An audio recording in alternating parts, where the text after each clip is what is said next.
Welcome, welcome, welcome. Time now for the closing remarks. I'm delighted to introduce our next speaker. He is a champion of the environment. He is also the passionate force of nature behind the Earthshot Prize, which is an initiative that carries optimism as a core value in the effort to repair our planet and our ocean. It's my privilege and honour to welcome His Royal Highness William, Prince of Wales.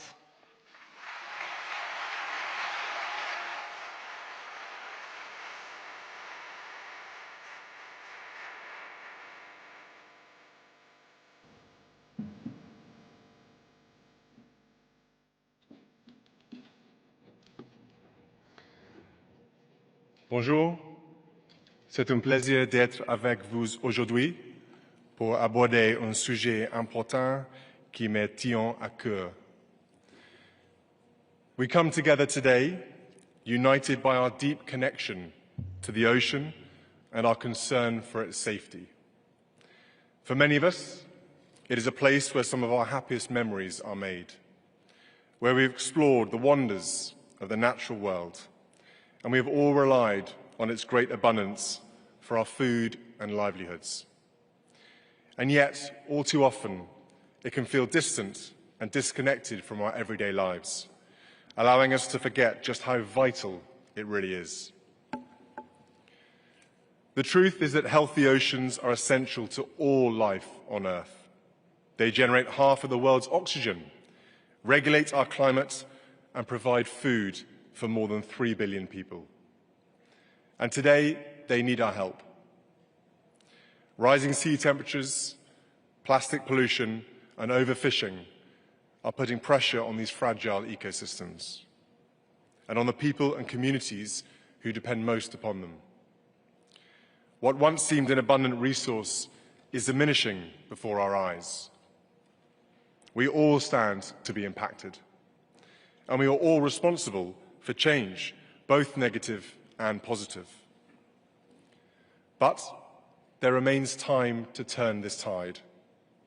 Together, we have signed up to an ambitious global commitment to protect 30% of land and sea by 2030.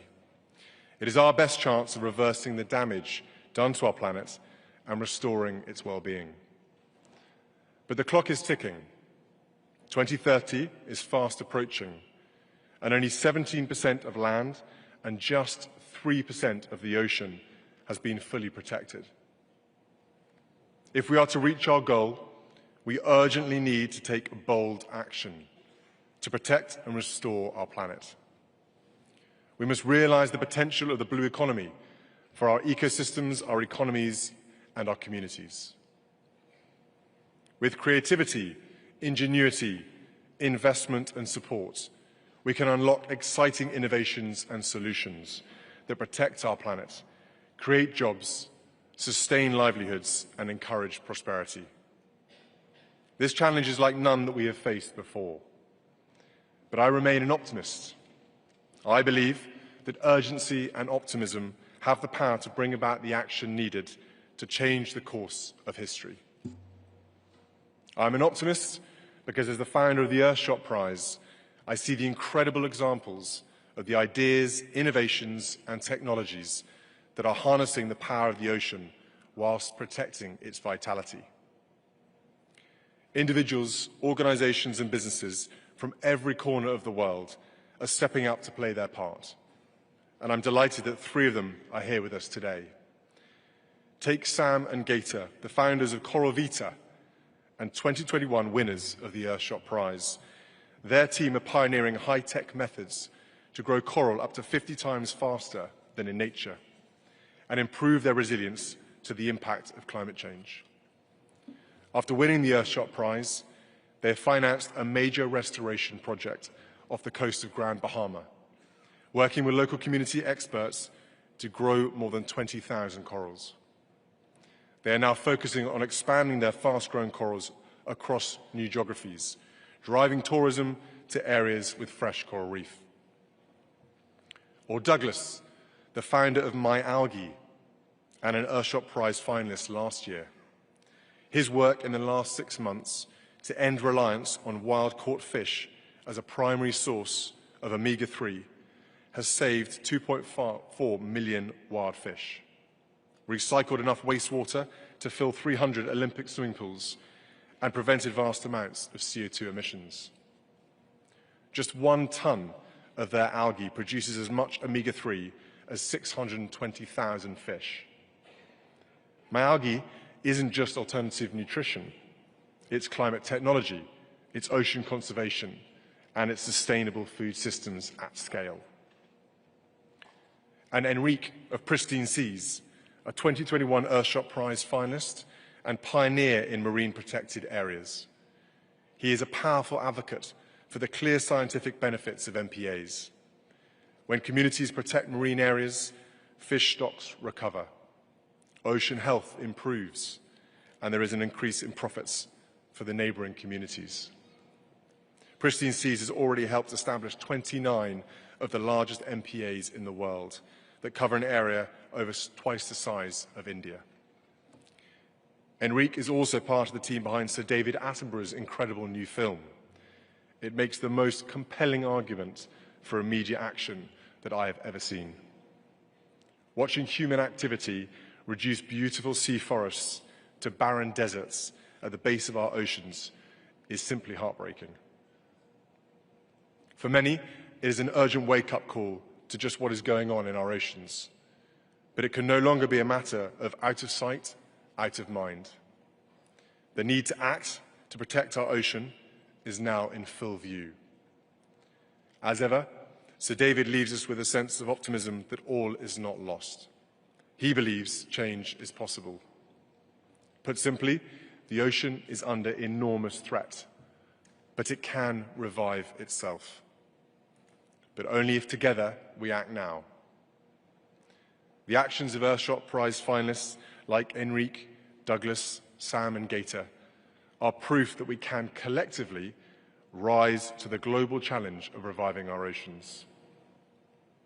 The Earthshot Prize is here to demonstrate that humanity does have the tools needed, but the brilliant minds behind these inspiring solutions cannot do it alone. They need scaling, they need support and investment to reach their potential. And they need to be backed by ambitious action on a global, national and local level.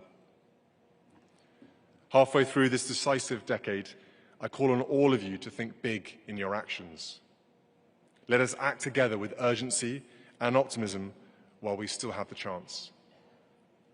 For the future of our planet, for the future generations, we must listen to the words of Sir David Attenborough.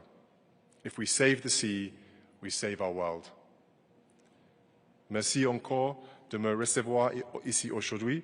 Maintenant, c'est le moment de passer à l'action. Passez un excellent après-midi. Merci.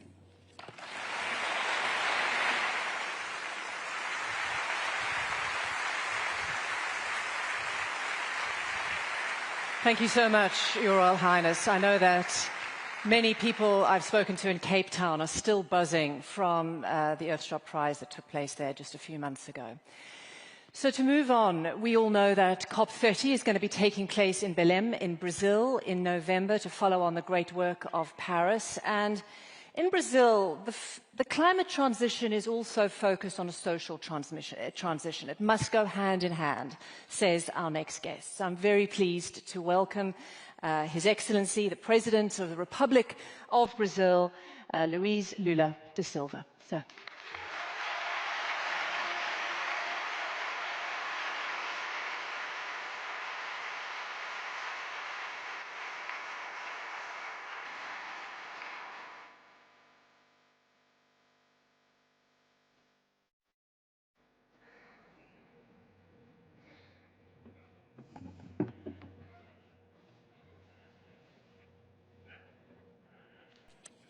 Sua Alteza Alberto II, Príncipe do Principado de Mônaco, meu caro amigo Emmanuel Macron, Presidente da República Francesa,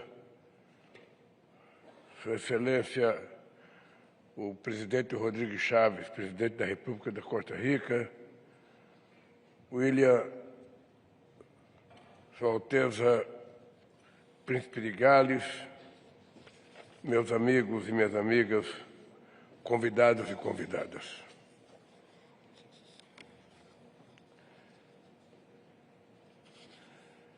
É um prazer participar neste fórum em Mônaco, na data em que celebramos o Dia Mundial do Oceano. Projetado sobre as águas do mar Mediterrâneo, seu Instituto Oceanográfico é um dos mais antigos e importantes dedicados à pesquisa e à preservação desse bioma. Pelo mar, trafegam mais de 80% do comércio internacional. Os cabos submarinos veiculam 97% das redes mundiais de dados. Se fosse um país, o oceano ocuparia a 5ª posição entre as maiores economias do mundo. Ele gera anualmente 2 trilhões e 600 trilhões de dólares. Seu leito guarda recursos naturais inestimáveis. Suas águas cumprem a função de principal regulador climático. As grandes migrações e navegações moldaram a história da humanidade através do mar. Os pescadores e as comunidades tradicionais têm suas vidas enredadas com o mar. O oceano, contudo, não recebe o devido reconhecimento pelo que nos proporciona. A ODS 14, dedicada à conservação e ao uso sustentável dos recursos marinhos, é um dos objetivos com menor financiamento de toda a Agenda 2030. O déficit para sua implementação é estimado em 150 milhões de dólares por ano. Recursos insuficientes constituem um problema crônico de várias iniciativas multilaterais. No ano passado, saímos da COP de Baku com resultados aquém do esperado. Para reverter esse quadro, a presidência brasileira da COP30 e o Azerbaijão estão construindo um mapa do caminho Baku-Belém. Apesar dos esforços do governo da Espanha, tudo indica que a Conferência de Sevilha, sob financiamento para o desenvolvimento, enfrentará as mesmas dificuldades. Em 2024, os países ricos reduziram em 7% a assistência oficial ao desenvolvimento. Suas despesas militares, em contrapartida, cresceram 9,4%. Isso mostra que não falta dinheiro. O que falta é disposição e compromisso político para financiar. Segundo a UNCTAD, países em desenvolvimento dependem mais da economia azul do que as nações industrializadas. A elevação do nível do mar e os eventos extremos das cidades costeiras vitimam sempre os mais vulneráveis.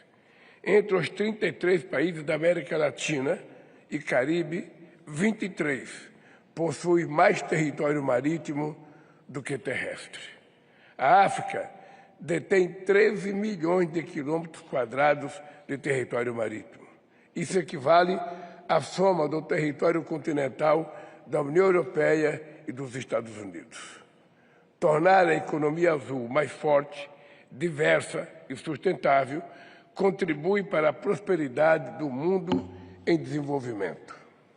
Na presidência brasileira do G20, fizemos do oceano uma das nossas prioridades.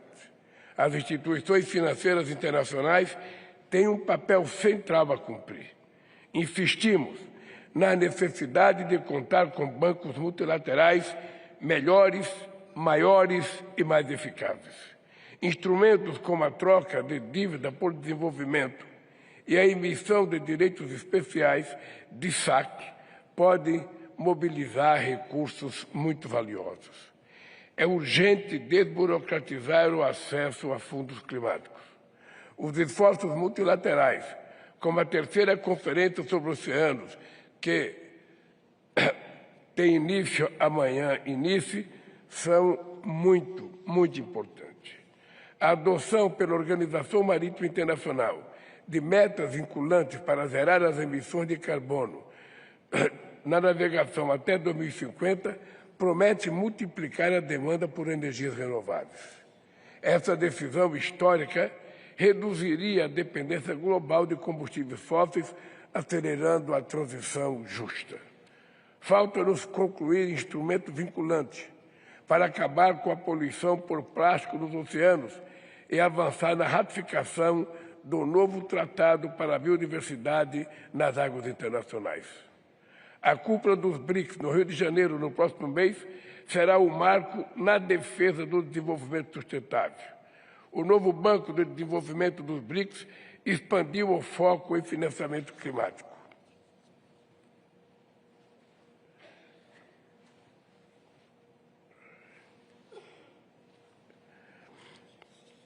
Já foram desembolsados mais de 2,6 bilhões de dólares para água e saneamento. No Brasil, apostamos na combinação de investimentos públicos e privados. Nosso programa Bolsa Verde transfere renda para mais de 12 mil famílias que ajudam a preservar unidades de conservação marinha.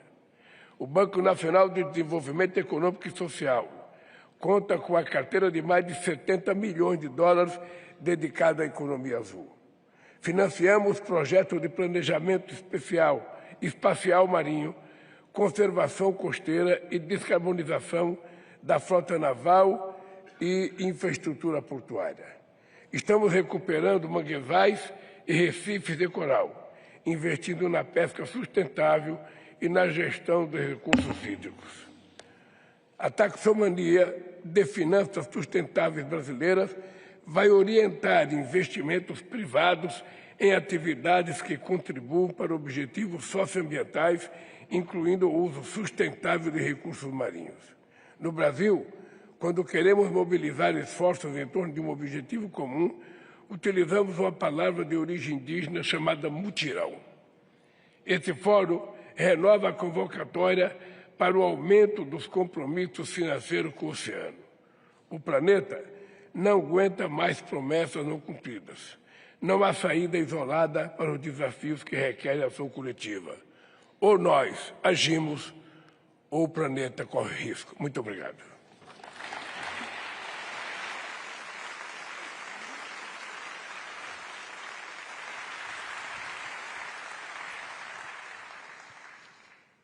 Thank you very much, Your Excellency, and to Your Royal Highness.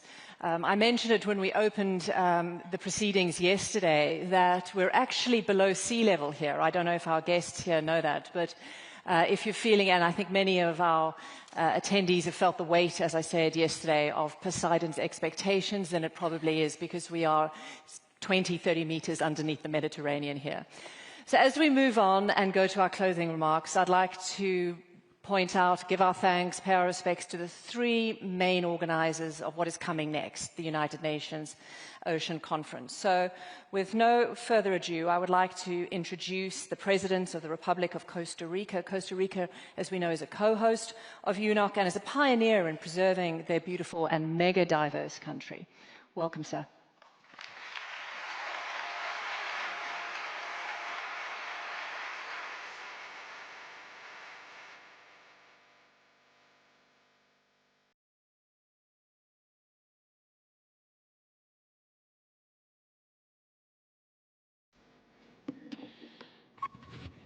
Good afternoon.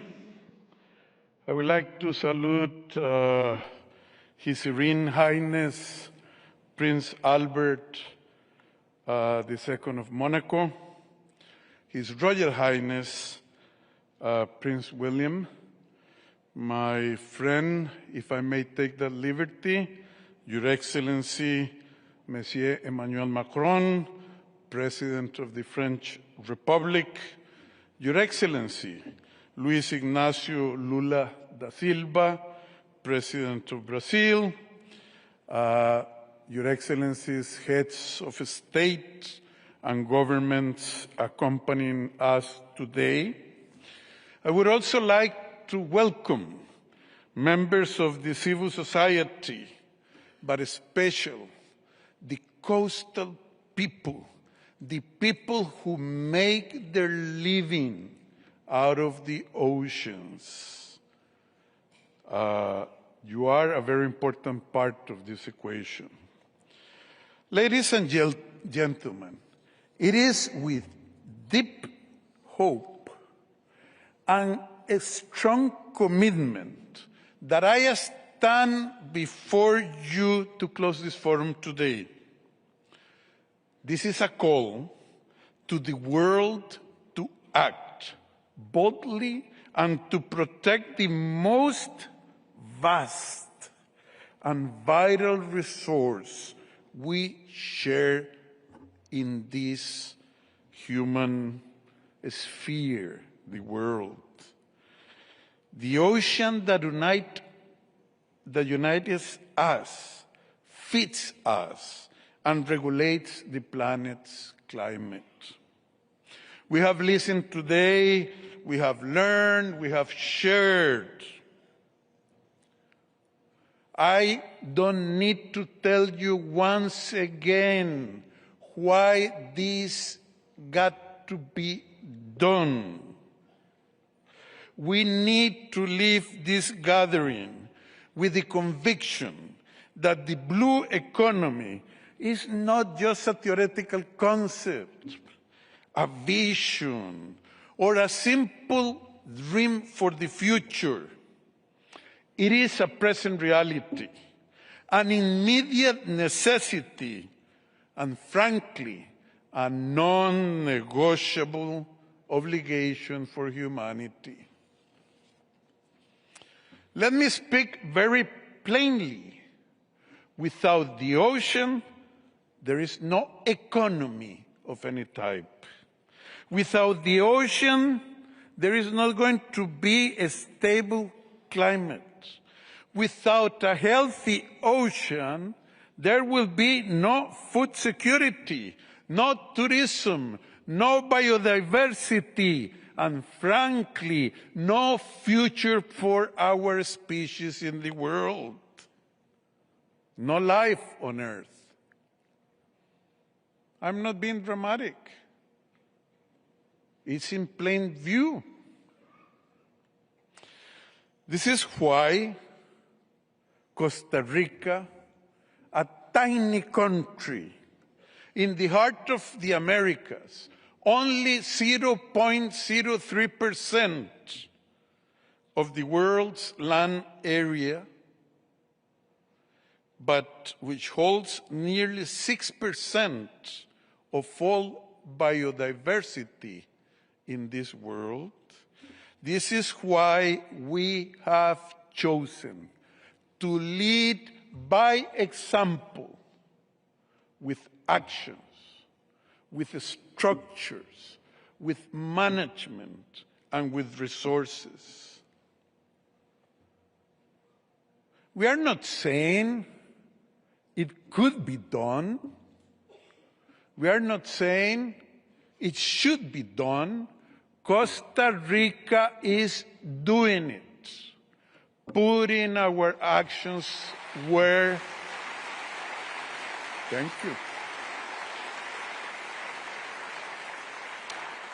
We are putting our actions where our mouth is, to use the American common expression. From this forum, we raise our voices in favor of all the instruments that are required. Think about it, my friends. Vision without action is just hallucination or demagoguery, which is worse. We're talking about financing, blue bonds, debt for nature swaps, but we are also talking about implementing public policy in an effective manner. Regional marine protection funds, financial and incentive mechanisms that place the coastal communities, the artisan fishermen, and women on the shorelines at the center of the equation. In Costa Rica, the most vulnerable population includes people from the coastlines. Before my government, they were persecuted. They were disdained by society. They were a source of social instability and political threat. Today, I'm proud that their leaders are accompanying me here, and they are part of the solution, and they are taking the lead, and they tell the most vulnerable people in the thousands, for a small country, we have to act, and they are doing it by God. Costa Rica has launched the ocean accounts, an innovation that blends science, economics, and social data to assess what is the true value of marine natural capital to our economy. Because what is not measured cannot be managed, and what cannot be managed cannot be protected, and what is not protected is likely to be lost. We do this because Costa Rica's DNA is rooted in cooperation, in harmony with nature. Our DNA requires environmental protection.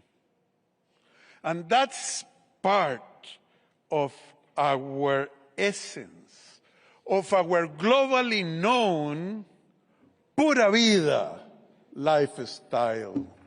Pure life. Pure life. This conviction drives my small country to support sustainable artisanal fishing, to promote marine ecotourism, and to open new spaces for blue biotechnology so that our coastal communities can thrive without having to destroy what fits them.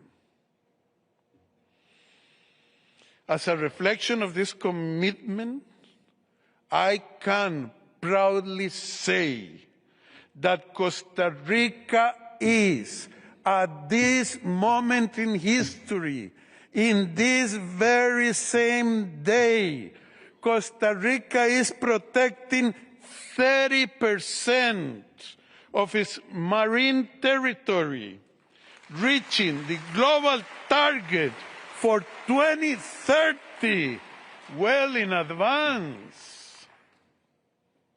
No, I'm sorry to tell you. This little country, not even a big country, can fight this battle alone. No. 1, 2, 3, 4, 5 countries. So what? This requires world action. And this requires intelligence.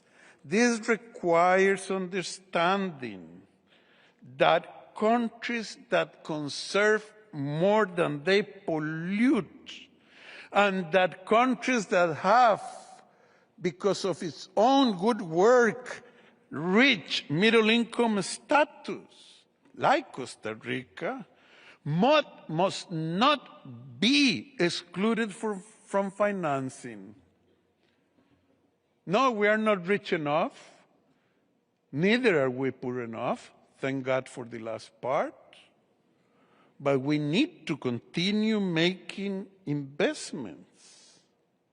It's time to reform the criteria, to make instruments more flexible, and to stop penalizing those who succeed in what we together want to succeed. Blue capital, talking to the private sector, is not only urgent, it may become extremely profitable. And at this point in time in our history as a species on the world, there is nothing more costly than inaction. The ocean is worth it. Our people need it. And frankly, people and history are watching us. I would like to thank all of those people who made this forum possible. Thank you. And to those who now join with commitment and vision, welcome. Because as we have said throughout this summit, it is one single ocean we must save. One single ocean that unites us. One single ocean that feeds us. And one single ocean that regulates the climate for all of us. And if we want a blue future, we need a blue economy. Not in beautiful speeches, but in budgets, in managerial structures, in enforcement, in incentives. It is not about reports, but it's about our communities and the economic, rational interests of balancing nature and development. Whomever says it is either or the other is placing a false dichotomy. Costa Rica is doing it because we feel we have to do it, and we will continue doing it. We hope and pray to God that the rest of the world would also find this way to protect rationally our oceans and the very existence of our species on the earth. Thank you very much. May God bless you.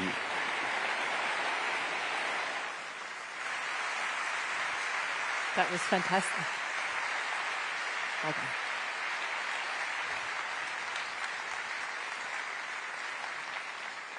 Fighting words, fantastic. Thank you so much, sir. So France is absolutely.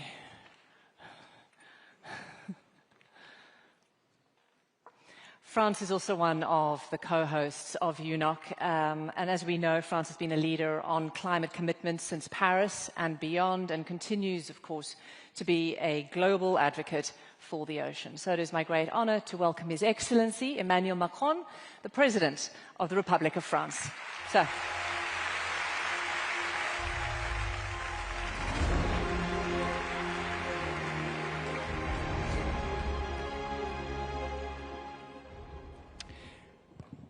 Monseigneur, Altesse, Mesdames et Messieurs les chefs d'État et de gouvernement, Mesdames, Messieurs les ministres, Mesdames, Messieurs les dirigeants d'organisations internationales, innovateurs, entrepreneurs, chercheurs, journalistes, Mesdames et Messieurs en vos grades et qualités.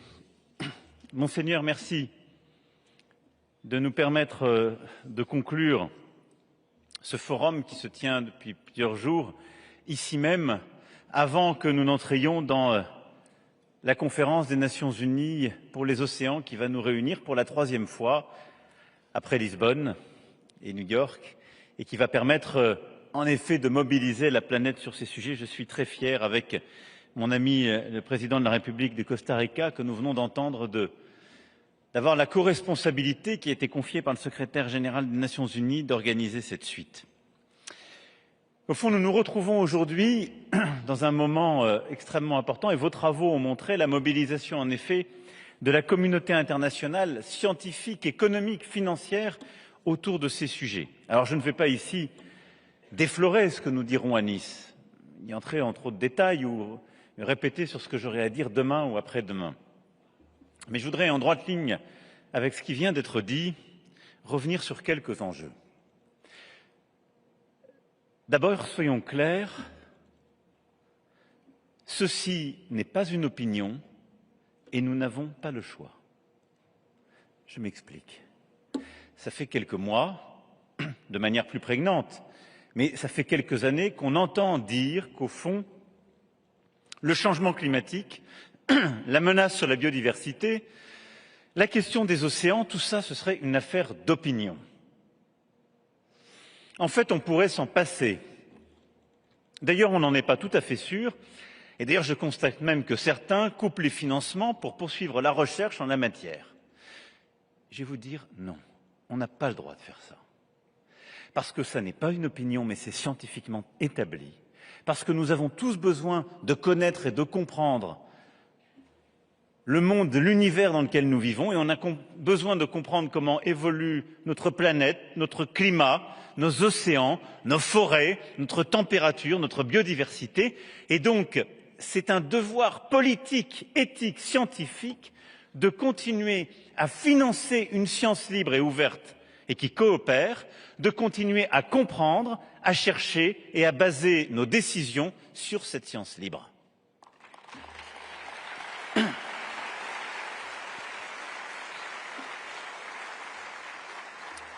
Ceci, c'est indispensable et nous continuerons à le faire. C'est ce que l'Europe porte comme message. C'est ce que, à l'instant, nos compañeros latino-américains viennent de porter, et pour le Brésil et pour le Costa Rica, mais qui est suivi par tant et tant. C'est ce que le Vietnam ici défend, c'est ce que tous les pays européens à nos côtés disent, c'est ce que de Madagascar aux confins du Pacifique, toutes et tous nous portons ensemble. Et quand on regarde la science, elle est claire. À 2 degrés de réchauffement, la hausse des mers est d'environ 50 cm. Mais dans les pires scénarios, et les scénarios les plus dégradés qui malheureusement sont aujourd'hui ceux de nos trajectoires, nous approchons, voire nous dépassons 1 mètre. Et nous savons que les changements sont à ce moment-là dramatiques. Pour plusieurs pays, États côtiers, îles, villes vulnérables, et nous avons une coalition qui s'est réunie à Nice ces derniers jours et qui a mobilisé pour commencer évidemment à trouver les voies et moyens de s'adapter. Nous voyons dans nos pays déjà les traits de côte qui sont en train de reculer et nous savons qu'aussi les conséquences sont dramatiques pour la biodiversité, d'ores et déjà aujourd'hui. Des récifs coralliens, vous l'avez évoqué, à tant et tant d'espèces qui, à cause de la montée de la température, à cause de l'acidification de nos océans, sont en train d'être menacés, disparaître. Et nous savons les défis qui existent aussi dans les 2 pôles. Et je suis très heureux qu'on ait ici le Premier ministre du Groenland et des îles Féroé qui vivent de manière très directe aussi les conséquences de ce réchauffement, de cette grande bascule du monde qui menace nos écosystèmes. Et donc, je vous le disais, ceci n'est pas une opinion, c'est établi. Ce qu'on est en train de dire, c'est sûr, nous le savons, c'est documenté. Nous savons aussi que nous surexploitons nos océans. Il n'y a pas besoin d'en débattre.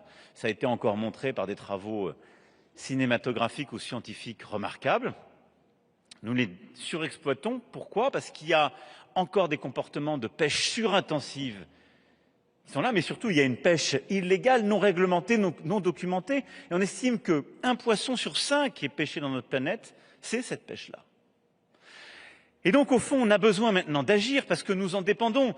Notre planète dépend de nos océans, parce que c'est un puits de carbone extraordinaire, parce que c'est un puits de chaleur, ça capture aujourd'hui énormément du réchauffement que nous émettons par ailleurs, parce que c'est un trésor de biodiversité. Et donc oui, on a besoin de préserver nos mangroves, nos fonds marins, de continuer à capturer ce carbone. Oui, on a besoin d'avoir cette capacité à absorber une partie de la chaleur qu'on crée par ailleurs. Oui, on a besoin de garder cette biodiversité remarquable qui est dans nos océans. Et on en a besoin aussi, et vous l'avez compris à travers ce forum, parce que ce sont 2600 milliards de dollars d'économie mondiale.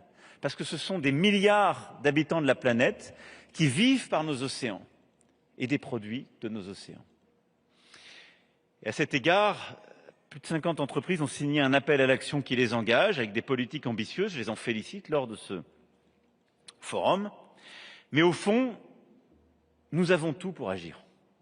On a la science et on sait où on en est. Et on connaît les trajectoires. Et on va continuer à financer cette science libre. On y reviendra à Nice. On a la dépendance, donc on n'a pas le choix. Et nous avons autour de la table tout le monde. Les scientifiques, les gouvernements, les ONG, les peuples qui en dépendent et qui en vivent, et tous les acteurs économiques qui dépendent des produits de la mer, vivent de celle-ci et doivent bouger. Et donc, en effet, nous avons une démonstration à faire, collectivement, c'est celle d'agir. Ça a été parfaitement dit. Alors nous aussi, en France, nous avons décidé d'agir. C'est pour ça que nous avons décidé de prendre cette co-responsabilité. Et avec plusieurs pays européens, nous avons mené ensemble, il y a quelques années, cette grande coalition pour la protection de la nature et cet objectif pour 2030. Nous avons déjà dépassé les 30% de protection d'air marine. Et à Nice, on aura l'occasion d'annoncer un renforcement de ces objectifs, avec en particulier de la protection forte sur une partie de celle-ci qui va très largement augmenter et qui va nous permettre de beaucoup mieux protéger en particulier nos fonds marins de toutes les pratiques. Et c'est un travail qui a été fait comment ?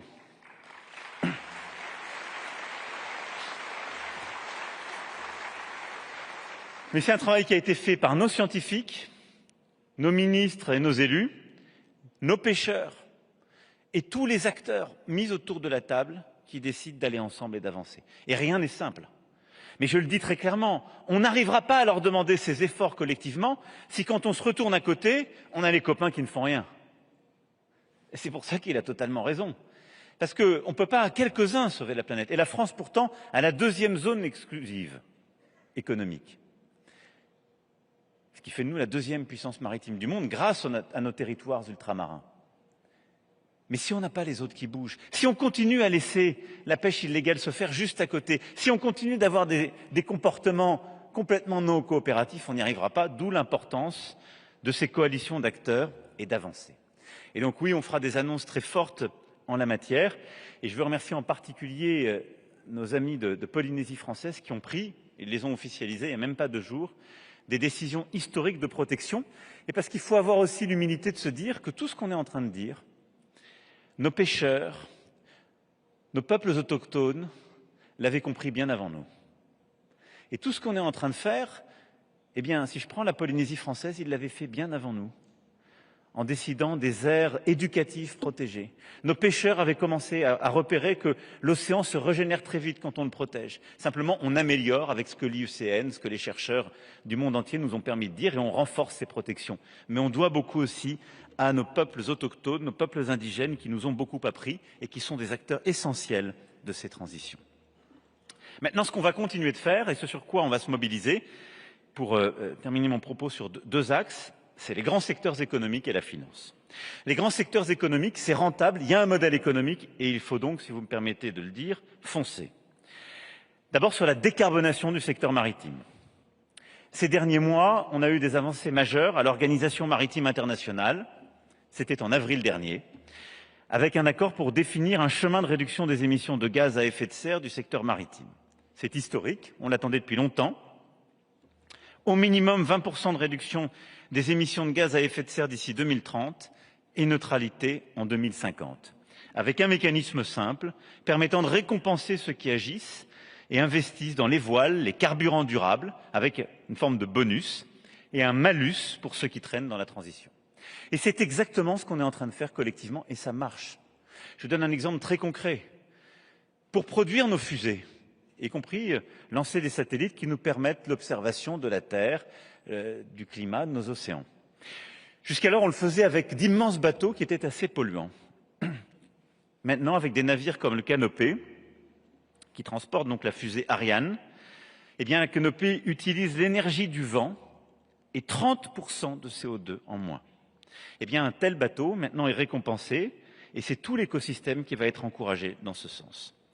C'est pourquoi, pour accompagner cette décision de l'Organisation maritime internationale d'avril dernier, la France a pris la décision de flécher les recettes du marché carbone européen des transports au bénéfice du financement de la décarbonation du secteur maritime.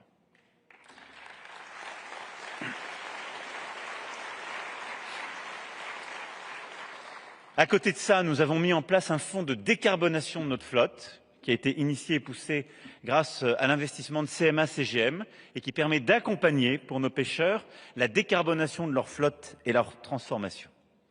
Et puis, nous continuons le travail qui avait été lancé en marge du G7 2019 à Biarritz, de décarbonation de la flotte européenne et d'un engagement qui a été lancé par le cluster maritime français et par nos grands transporteurs, qui est un engagement de réduction de la vitesse. Et j'insiste sur ce point pour tous les grands transporteurs, à chaque fois qu'on arrivera à engager sur toutes les routes du monde les grands transporteurs à réduire leur vitesse, on réduira d'autant les émissions. Et donc ne lâchons pas cet objectif de réduction de la vitesse, il est clé.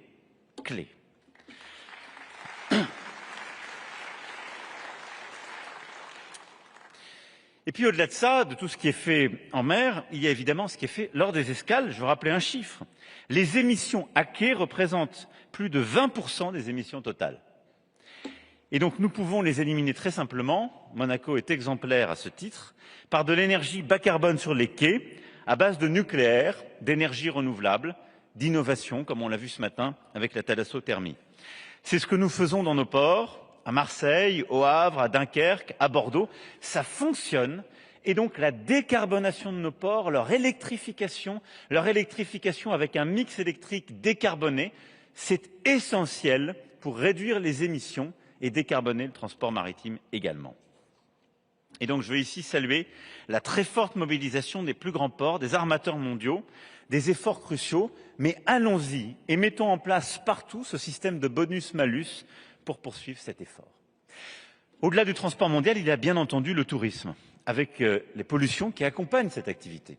La pollution plastique, l'atteinte à la biodiversité. Et à cet égard, je veux ici vraiment dire mon soutien et mes félicitations à la coalition Ocean Tourism Pact que vous avez créée ici, lors du BEF, et qui contribuera à répondre à ce défi majeur qu'est le développement du tourisme durable. Là aussi, mettons en place et développons les labels, encourageons à développer un tourisme qui respecte la biodiversité, qui régule les activités qui sont prédatrices ou qui détruisent ou menacent notre biodiversité.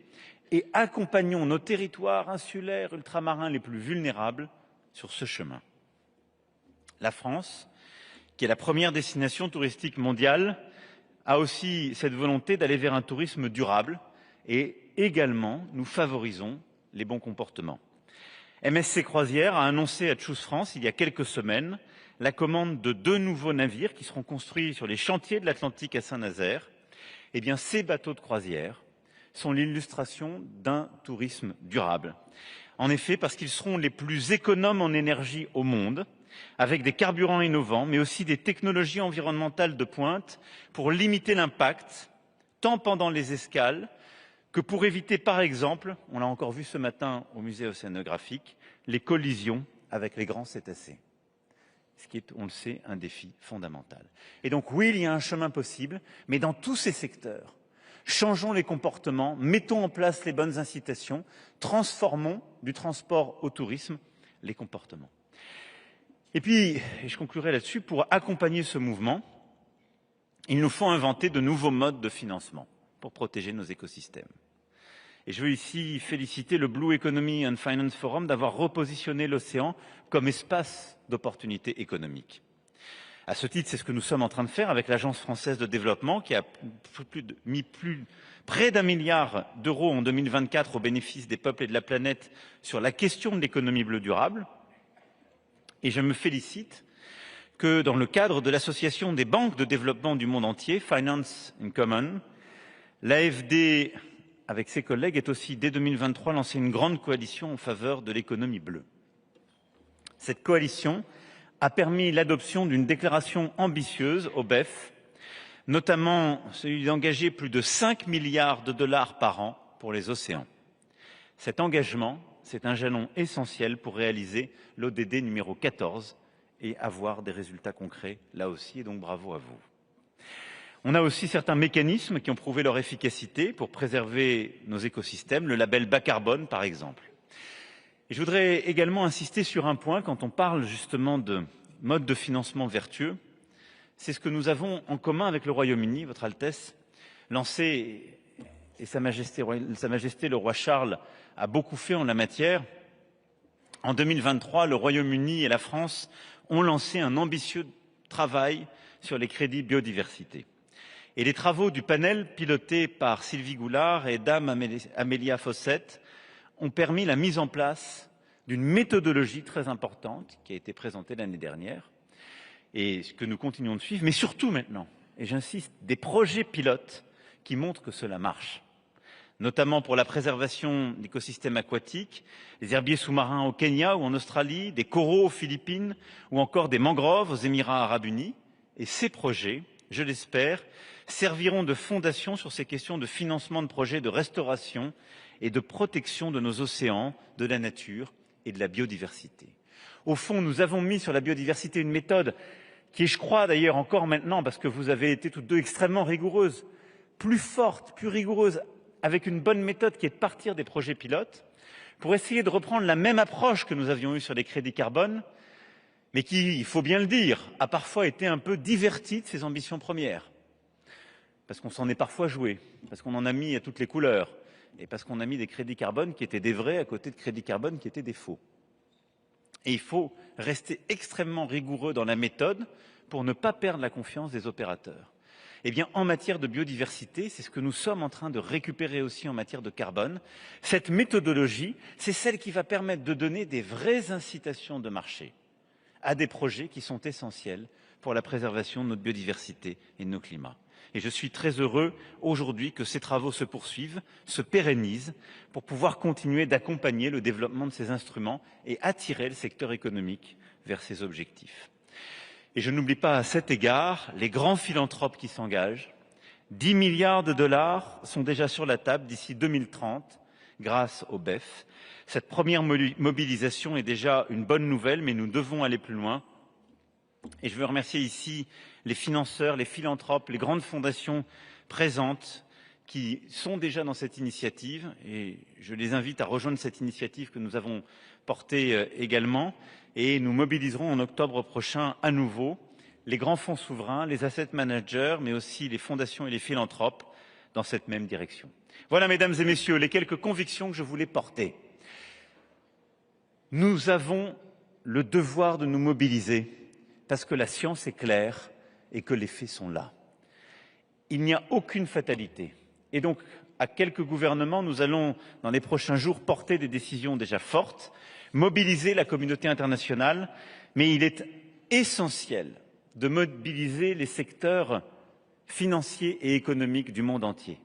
Il y a la possibilité d'avoir une pêche durable, il y a la possibilité d'avoir un transport maritime durable, il y a la possibilité d'avoir un tourisme durable, il y a la possibilité d'avoir un modèle économique pour notre planète et nos océans qui soit soutenable. C'est une question de choix, de responsabilité et de mobilisation collective. C'est ce que nous avons commencé de faire. Ce forum, Monseigneur, est une étape essentielle et je vous en remercie. Je vous donne rendez-vous dans quelques heures à Nice, mais nous ne lâcherons rien à ce combat. Vive nos océans et merci infiniment pour votre mobilisation.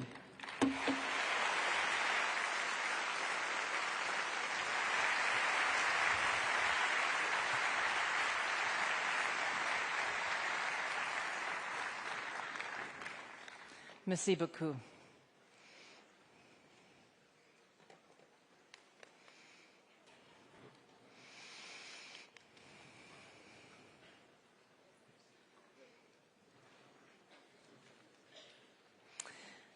So the royal family in Monaco have been passionate advocates of the ocean for over a century, ever since Albert I was exploring and sailing around the world from the polar caps and everywhere else. If there was ever a pioneer and an adventurer, it was him, and that passion is being continued by Albert II, which is why we're all here today. Thank you very much for all that you've done and what you continue to do in terms of protecting the ocean and these incredibly important conversations about finance and support. So in no further ado, I'm going to hand the floor over to you, His Serene Highness Albert II of Monaco.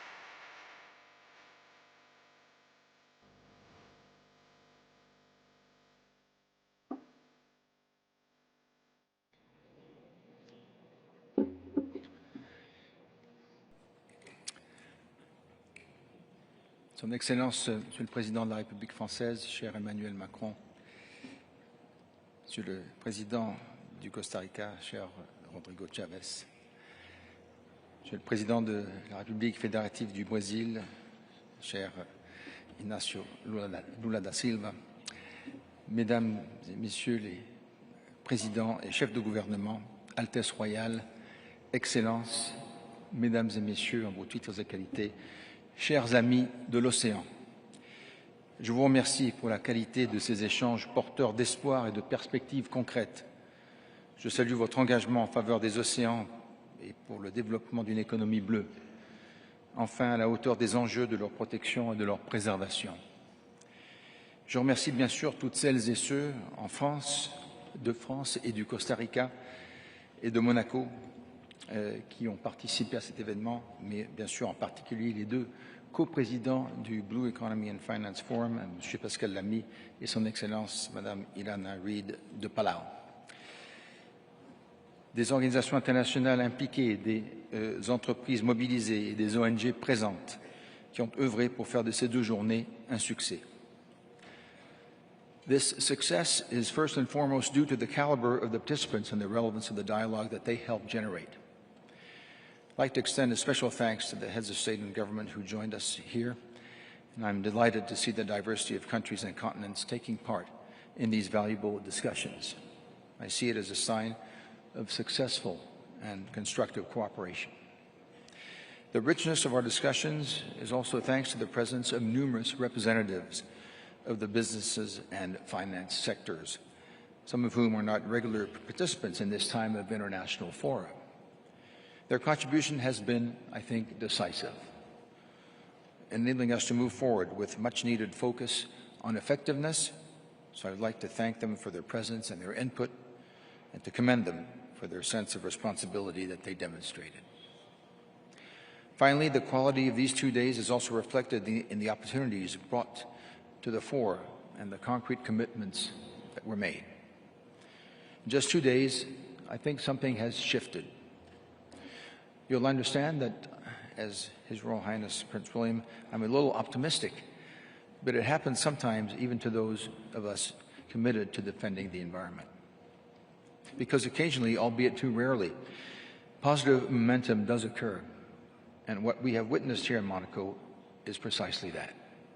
We witnessed it throughout our discussions. Everything is now in place to make the major turning point our ocean requires and the world expects. Solutions do exist, as they were discussed in depth during the various workshops and thematic sessions. They concern the sustainable management of fisheries with tools and methodologies that we have already demonstrated and that are effective. These enable us to break the destructive cycle that is still too often the case and that characterizes certain practices. At a time when humanity is steadily increasing its annual protein intake and when many land-based and sea resources are being overexploited, sustainable fisheries offer key prospects for human well-being and the development of a truly sustainable blue economy.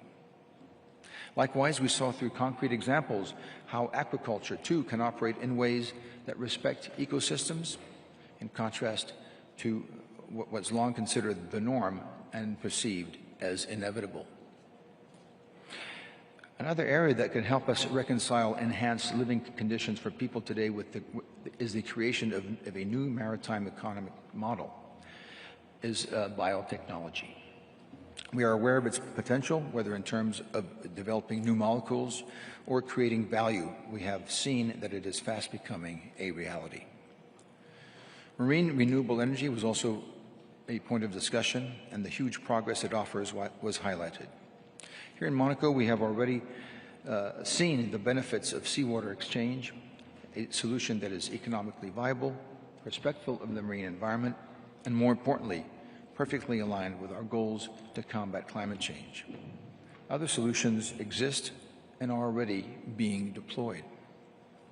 Among the key areas of the maritime economy where urgent improvement is needed, we also discussed ports and shipping. We all understand the importance of maritime transportation, to the global economy. This is therefore a strategic priority. And we saw that concrete, practical solutions exist here as well. Finally, I'd like to talk about tourism, whose economic significance here in the Mediterranean is well known. And sometimes we witness extremely negative effects. Solutions were presented that have already proven to be effective. People today are waiting for these solutions. They care about the sea, they want to enjoy it, and they also want to protect it. We can add other prospects to the above areas, such as reducing pollution, especially plastics, including through land-based interventions and adapting to climate change. For each of these solutions, we have seen that solutions are already available, capable of taking over from models whose destructive impacts are now very well known. This is no longer just about innovation, although it still plays a key role. This is about practical, operational, and profitable opportunities, capable of triggering a rapid shift in our economies. We are standing at the threshold of this blue transition.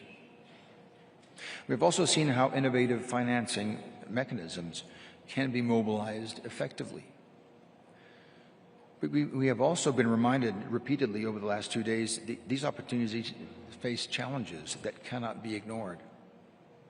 There is the inertia of a global economy that still often favors the cheapest, easiest, and most immediately profitable solutions, even when we know just how economically costly, environmentally questionable practices are in the medium and long term. Several striking examples were presented in a simple comparison between the situation of California's sardine fishermen or Newfoundland's cod industry and the resurgence of Mediterranean bluefin tuna clearly shows that preserving resources coupled with sustainable management is beneficial to both the economy and the stakeholders involved.